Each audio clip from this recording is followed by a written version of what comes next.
twisted through seven suns. Hi, everybody, and welcome to the Soberful podcast. You are listening to Veronica Valli, and I have a solo episode for you today. I am going to be talking about why we take things personally. It's a subject that comes up a lot with my clients and in groups. And for me, it's one of the biggest underlying reasons as to why we drink, why we take things personally, the resentments that come from that, and the irrational beliefs that we foster and feed from the resentments. And I want to explain that and lay it all out how it works. Before I do, I want to tell you about a free 5-day event that I have coming up. It's starting on Monday, the 18th of September. It's a free 5-day series called The Sober System. And it's all about how to build a sober system that works and keeps you sober for the rest of your life. You need to be registered to be able to come to the event live. If you can't make it live, there is always a recording. We usually get, quite a few people sign up for this, so make sure you get in and do that. There's kind of prizes and giveaways and all that kind of stuff. And there'll be tons of really, really, really, really good information that will help you impact your sobriety. So mark your calendars, Monday, September 18th for 5 consecutive days. Go to soberful.com or my social media accounts. The Facebook is Soberful, Instagram is Veronica J. Valli, and you will find information to sign up, and I look forward to seeing you there. Okay, let's get started. So one of the truths that I have learned is that we interpret the world personally. We believe that what happens around us is somehow something to do with us. It makes us very, very sensitive, and it can make life quite hard to navigate. I fully believed that. When I was drinking, when I first got sober, I thought everything was personal. I thought everything was about me. What you did, what you said, how you did it, how you said it, when you said it, in the way that you said it, in the way that it happened, I was able to pretty much in most circumstances make that about me.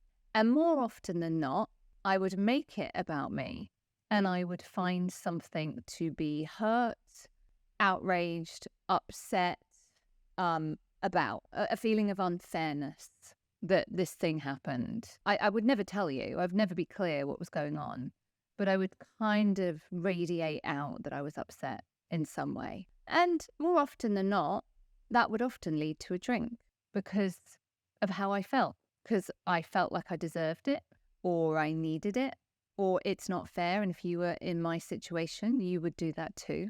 And I would feel that was a very justifiable reason to drink. And I wonder, do you do that as well? Do you go through that same kind of process?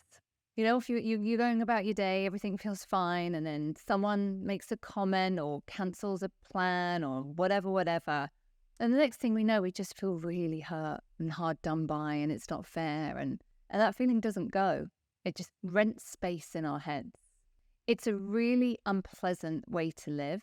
And it's one of the reasons that we have to do the emotional sobriety work when we stop drinking.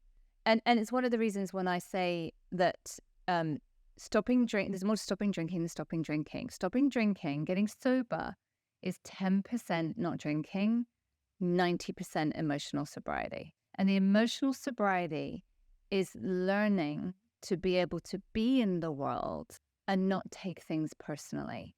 And for me, I'm going to tell you that's probably the greatest gift of my sobriety, is getting to a place where I mostly don't take things personally, not all the time. But when I do, I have a process and a practice that helps me navigate out of those feelings as quickly as possible, because it's a really, really uncomfortable place to live. So this is the deeper work of sobriety. And it's also very much wrapped up in resentments. When we take things personally, they usually then grow into a resentment. And if you've done any of my programs or courses or any of my free events, like the one I've got coming up soon, you will know that I do the resentment work. For me, that is the pillar of sobriety is being able to get free of resentments, which is the taking things personally, as quickly as possible. What are resentments? Resentments is when we rent space in our heads to something or someone who said something. I know I have a resentment when I have something that's renting space in my head that I can't let go of. And when I start wanting to plan revenge, which is, I'll show them, I'm going to send an email. And that's when I know I'm caught up in really, really unhelpful and unhealthy thinking. And I need to get myself out of it, because I believe resentments are the free drunk. They are a gift to the person who has a burgeoning alcohol problem, because we drink on resentments more than we drink on anything else. So let me explain how that works. So you might have Monday, you have an argument with your partner, your boss is unpleasant to you, and you're just feeling really ticked off. It's just been just unappreciated, undervalued, and you just really feel like, these people have treated me really unfairly. And it rents space in your head. You work hard at your job. You deserve better than just being shouted at or whatever. And you're a good partner, but your partner doesn't appreciate or see you or whatever. And that just kind of keeps going round, and that feeling of injustice and unfairness just begins to build. And you might, tell your best friend, you're not going to believe what they did this time. You're not going to believe this. And off you go, and you tell them the story. And the week goes on, and perhaps this happens at a time that you're deciding you don't want to drink, and maybe you've got a few days or weeks or months under your belt. But this feeling inside of you, this really uncomfortable feeling, it just won't shift. And it gets to Friday, and your coworkers are like, do you want to come for happy hour? And you're like, you know what? Yeah. I'm going to come to happy hour. Because if you've had the week that I've had, you would have a drink too. And there you are in the bar. And you have 1 drink and 2 and 3 and 4, and you're drunk. And it's not your fault, though. It's not your fault, because if anybody, any reasonable human being had had the week that you'd had with your partner and your boss and your this and your neighbour and your that, all upsetting you and being unfair, well, anybody would have a drink, right, under those circumstances. And that's the story that we tell ourselves, that alcohol is because then alcohol is the free drunk, because we want to drink, and for it to not be our fault. We want it to be somebody else's fault and responsibility. And it really wasn't anything to do with me. If these people hadn't behaved this way, if this thing hadn't have happened, if these circumstances hadn't unfolded in this way, then I wouldn't have a drink. See, it was nothing to do with me, completely powerless. And that's why we have to get mastery over these feelings, because they will always lead us back to alcohol. We often act out on resentments, and it really makes things better, because what we're trying to do is get the other person to change or apologize so we can feel better. And this is the bit that's really important to understand about resentment. I can't wait on someone else to realize the error of their ways and apologize to me, or for someone to say what I really wanted them to say. I can't wait for that to happen, for me to then feel okay, because I don't know how long that's going to be. And I'm going to tell you, the chances of that happening are also very, very slim. So I can't give my power away to other people and be dependent on what they do for me to have a shift in my feelings. I have to have autonomy over my feelings and how I feel. That's the most important thing. We want the power to get free. We need to have the power, not other people. And that's a really important lesson to learn in sobriety, is that we are responsible for our experience. Now, obviously, we're not in control of a lot of things that happen, but we do get to choose our response to what happens. One of the ways that we pick up resentments is when we make assumptions. Let's just suppose I'm vegan. I'm not, but let's just imagine that I am. So if I was having a barbecue, vegans can have barbecues, I would make sure there was, if people ate meat, I might have my husband take care of that, and I would get some vegan stuff and make sure everyone had what they needed, right? That's how I would do it. So you invite me to a barbecue this weekend, and I just assume that's how you do it too, right? And I turn up, and it's just meat. There is nothing but a bread roll and some salad that I can eat. There's nothing to barbecue, nothing. And I just feel a bit kind of like not appreciated, not kind of thought of, a bit kind of like, oh, well, that's great. You know, I don't really want to eat a bread roll, but I'm hungry. I just feel like not seen. And I feel a bit hurt by that. We jump to conclusions that are often wrong when we make assumptions, and then our feelings get hurt. And that's when we start to take things personally. I can sit there thinking, well, what's wrong with me that you didn't ask if I was, what I ate? Like, is it, is there something wrong with me? Do you not like me? Do I not, like, I don't really register with you. Like, and that starts feeding my low self-esteem, and I'm not good enough and all of that kind of stuff. And the truth is, it just may not have even crossed their mind, may not have really met a vegan before and just didn't occur to them. And the reason that we have these hurt feelings, that we make it so much more than they just didn't get any vegan food for the barbecue, right? It's not a big deal, but it doesn't feel like that. It feels like a thing. And the reason for that is the feelings that get triggered are usually connected to past hurts that are buried in our subconscious and that are unresolved. So our brain links it to, oh, this is like when you didn't get included at the party when you were 10. Like there was that big party and you just weren't included. Like it's like that because they don't like you. Or it's also like that situation when, you weren't invited or whatever, you weren't. And we just kind of connect it in our brain. So the hurt and the taking it personally just gets amplified. And our reaction is then often out of proportion to the event because we are feeling past or original pain, not just the hurt of the current event. Does that make sense to everybody listening? Is that we can sometimes have these disproportionate emotional responses and reactions. And then, when we feel sorry for ourselves or hard done by, what's going to take that away? Oh, that's when a drink sounds like a really reasonable thing. So one of the things I say to a lot of my clients when they work with me is one of the things I guarantee is I will mess up your drinking. I will reveal to you stuff that you can't unknow. And it's exactly this stuff. It's revealing the root causes, the engine that gets going, right? It's like an engine. The key turns in the ignition, the engine gets going, and off I go, telling myself this familiar and same old story about why it's not fair, why it was an injustice, why I'm not valued. Well, that must be because I'm not good enough and poor me. And my brain, we're not going to sit in uncomfortable feelings for that long, right? My brain is going to look for some way to relieve that. And what's the fastest way it can do that? It looks for a drink. This was really clear to me when I got sober. I was so sensitive. I felt like I was walking around with no skin on. I felt raw. I took everything personally. I had no self-esteem.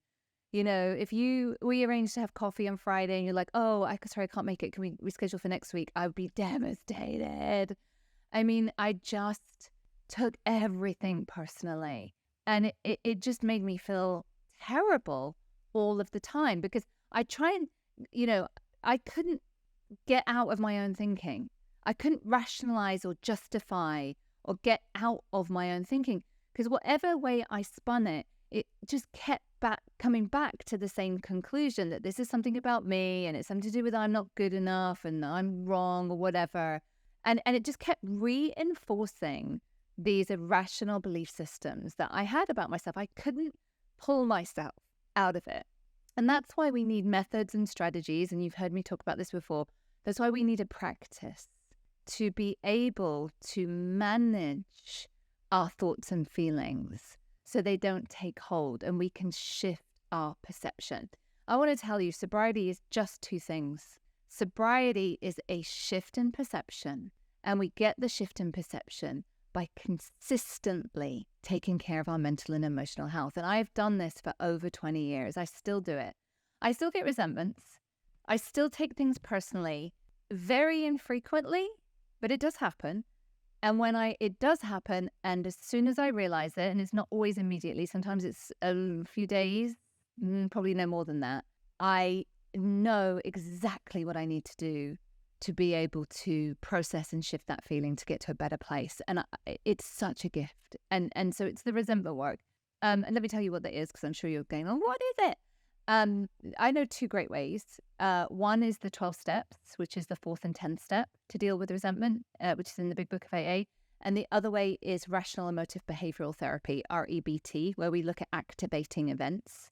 And I teach that in all of my coaching programs.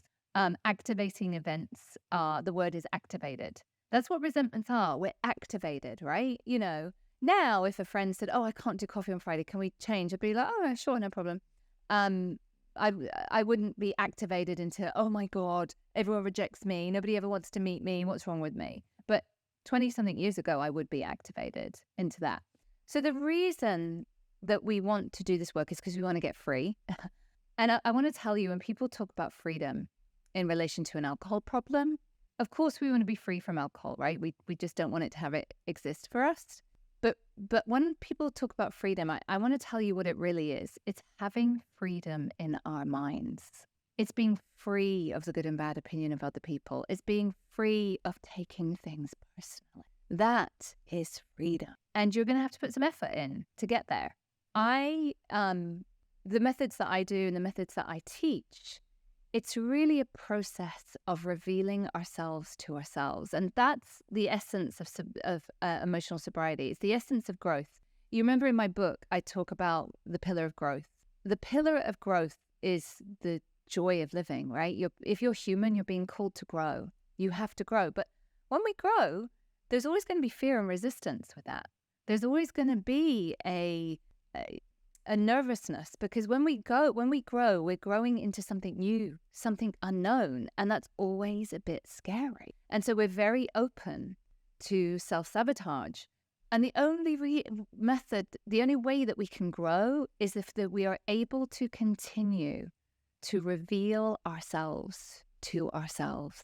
And we can't change other people, but when we begin to work on this ourselves and we begin to shift our perception and not taking things personally, it makes it easier to deal with the people in our life who also behave like that. Because I'm just not going to entertain that, right? If you say it's fine, I'm just going to take it at face value. I'm not going to dance around and keep checking, are you all right? Are you sure you're all right? Oh, goodness. All of that's exhausting. We don't have to do that anymore. We can communicate as adult to adult, you know? And it also, when we need to have difficult and uncomfortable conversations, as we do, because that's adulting, then we're able to do that. We're able to kind of talk about getting our needs met and things, having boundaries and what makes us uncomfortable and what doesn't feel right for us. And it's through that we are able to be responsible for our emotional experience in the world. And this is what I want you to take away from this podcast. That is what's going to keep you sober for the rest of your life. So if you're wondering about the how, or if you're wondering why you keep drinking, or you're wondering why you're sober and miserable, I'm going to guess it's because you don't have a grasp of this yet. And this is the most important work that we do. Now, I also want to point out, this isn't just for people with an alcohol problem, right? This isn't like only people with an alcohol or addiction problem have to do this. This is personal development work that all humans have to do. It's just most human beings don't realize it. Most people don't, and they kind of muddle through. It's an essential life skill that once you've learnt it will change everything. If you want to get an insight into this process, then please join me for the Sober System that's starting on September the 18th. Make sure you're signed up for that, because I'm going to be talking about this and going a bit deeper into it, because it really is a life-changing method. And it's been my message throughout my work forever. You know, when people come and they want to work with me, I don't do tips and tricks. I don't do 30-day, like, stop drinking in 30 days and that's it. I do the deeper work, because it's just not, I really think if you don't do this work, you're settling for just a small amount of what's on offer. You're settling for 10% of what's on the table, when you could have 100%. There is so much more to this deal than just stopping drinking. I hope you found this useful, guys. Please give us a quick rating on whatever app you listen to. It really helps the show get noticed. And we will be back next week. I'd love to know your thoughts on this episode. And I'd love to see you on September 18th for the free training. All right, everybody, take care.